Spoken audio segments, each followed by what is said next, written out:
The house stood, silent, imposing. It was as if time itself had forgotten this place, leaving it to decay in solitude. The ivy crept up its walls, a green shroud that only added to its eerie presence. The paint, once vibrant, now flaked away like the memories of those who once lived there. A relic of a forgotten era on Ashwood Lane. The street itself seemed to whisper tales of the past, stories of laughter and sorrow that had long since faded into the shadows. The house was a monument to a time when life was different, simpler, yet somehow more mysterious. Its windows, like vacant eyes, stared out blankly. They seemed to watch the world go by, indifferent to the passage of time. These windows had seen countless seasons change, had witnessed the comings and goings of many, yet they remained unchanged, a constant in a world of flux. The paint peeled, a ghostly reminder of its past. Each flake that fell was like a piece of history, a fragment of a story untold. The walls, once proud and strong, now bore the scars of neglect, each crack and crevice a testament to the years gone by. It was a place where secrets lingered, where shadows danced. The air around it was thick with mystery, as if the very essence of the house was woven from the whispers of the past. Every corner, every nook seemed to hold a secret, waiting to be discovered by those brave enough to look. Ethan, 10 years old, stood before it. He was captivated. The house called to him in a way he couldn't explain, a silent invitation that stirred his curiosity. He had heard the stories, the rumors that swirled around the old mansion, but seeing it in person was something entirely different. The new kid in town, he was drawn to the mystery of the old house. It was unlike anything he had ever seen, a stark contrast to the modern world he knew. There was something about its age, its history, that fascinated him, that made him want to know more. He felt a chill despite the summer air.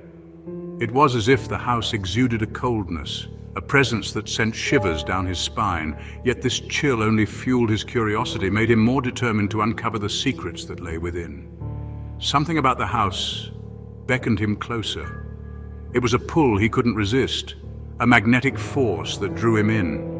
The more he looked at it, the more he felt a connection, as if the house was speaking to him, urging him to come closer, to explore. He had to see more. The urge to explore was overwhelming, a need to understand the mysteries that the house held. He took a step forward, then another, each one bringing him closer to the unknown. The adventure was just beginning, and Ethan was ready to uncover the secrets of the old house on Ashwood Lane. Ethan pushed open the creaking gate. Rust bit into the metal. He stepped onto the overgrown path. Each step was hesitant, yet filled with anticipation. He reached the porch. Its wood groaned beneath his weight. He peered inside a dusty window. The interior was dark, shrouded in shadows. Cobwebs hung like macabre decorations. Dust lay thick on every surface, yet amidst the decay, Ethan felt a strange sense of wonder. He had to get inside. He had to see what secrets this house held. A few days later, Ethan returned. He found an unlocked window. He squeezed through, cutting himself on the broken glass. He was inside. The air was heavy, stale. It smelled of decay and something else, something unidentifiable. He explored cautiously. Each room was a portrait of neglect. He heard a noise, a soft whisper. He froze, listening. There it was again. A child's voice. He was not alone. Ethan followed the sound of the voice. It led him down a darkened hallway. The floorboards creaked beneath his weight. He reached the top of the basement stairs. He held his breath. He peered down into the darkness. A flicker of movement caught his eye. A small figure darted behind some old boxes. Ethan's heart pounded. He whispered, "Hello?" Silence. Then a soft, raspy voice replied, "Who's there?" Section 5, The Boy in the Shadows.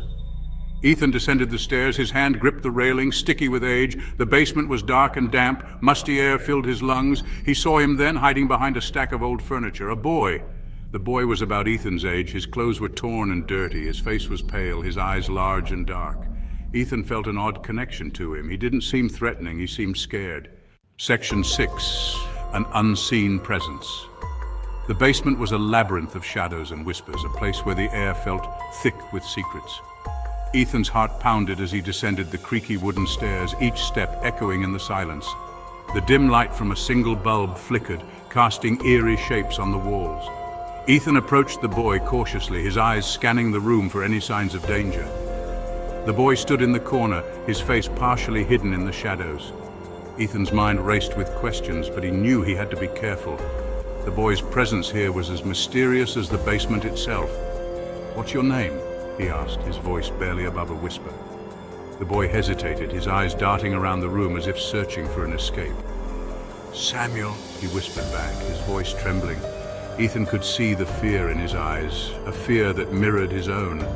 Ethan sat down opposite him, trying to appear calm despite the unease gnawing at his insides. The coldness of the floor seeped through his clothes, but he ignored it, focusing instead on the boy in front of him. There was something about Samuel that intrigued him, something that made him want to know more. He felt a cold spot on the floor, a chill that seemed to emanate from the very ground beneath them. He ignored it, pushing the sensation to the back of his mind. There were more pressing matters at hand. He wanted to know more about Samuel, about why he was here in this dark, foreboding place.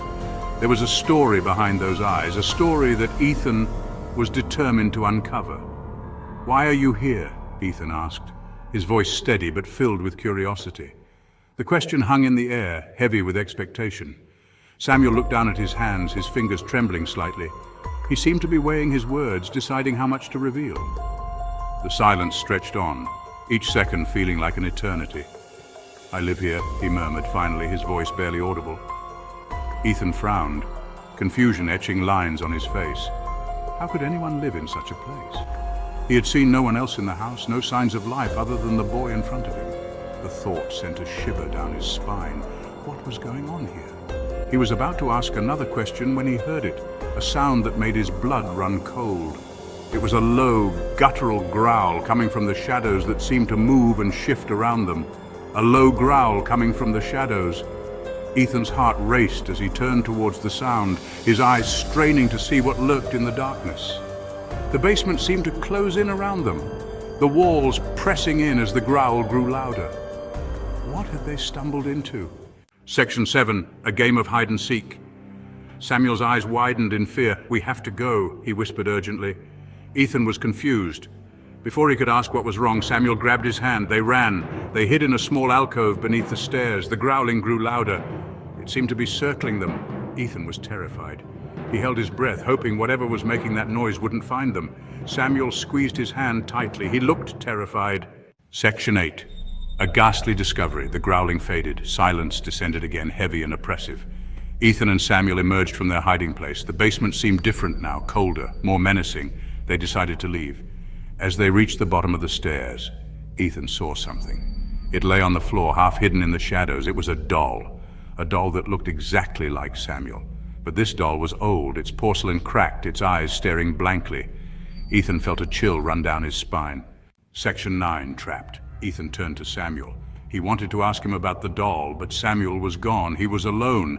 Panic surged through him. He ran for the stairs, but the stairs were gone. In their place was a solid wall. Ethan was trapped. He was trapped in the basement with the growling thing and the ghost of a boy who looked like a broken doll. He banged on the wall, screaming for help, but no one could hear him. He was alone. Section 10. The twist. Ethan sank to the floor, defeated. His legs gave way beneath him, and he collapsed onto the cold, hard ground. The weight of his despair was almost too much to bear. He had fought so hard, struggled against the chains of fate, but now it seemed all for naught. He looked around at the dark, oppressive basement. The walls seemed to close in on him, the shadows dancing menacingly in the dim light. Every corner of the room held a secret, a whisper of the horrors that had transpired here. The air was thick with the scent of mildew and decay, a testament to the years of neglect and suffering. He was never going to escape. The realization hit him like a ton of bricks, crushing any remaining hope he had clung to. The chains that bound him were not just physical, but mental and emotional as well. He was a prisoner of his own mind, trapped in a never-ending nightmare. He was going to die down here. The thought echoed in his mind, a grim reminder of his fate. There was no one coming to save him, no last-minute rescue. He was alone, utterly and completely alone. The darkness seemed to mock him, whispering tales of his impending doom. Tears streamed down his face. He closed his eyes, trying to block out the reality of his situation, but the tears kept coming, a torrent of sorrow and regret. He thought of all the things he would never do, the dreams that would never be realized. His life, once full of promise, was now reduced to this. He wished he had never seen the old house on Ashwood Lane. It had seemed so innocent at first, just another abandoned building. But now he knew the truth. The house was a trap, a lure for the unsuspecting, and he had walked right into it. Then he heard it, a soft, raspy voice right next to his ear. It sent shivers down his spine, a cold chill that seemed to penetrate his very soul. The voice was familiar, yet alien, a haunting reminder of the past. "Don't worry," the voice whispered. The words were meant to be comforting, but they only served to deepen his fear. There was something sinister in the tone, a hidden malice that made his skin crawl. "We'll be together forever now." Ethan's eyes flew open. The words echoed in his mind, a promise and a threat all at once.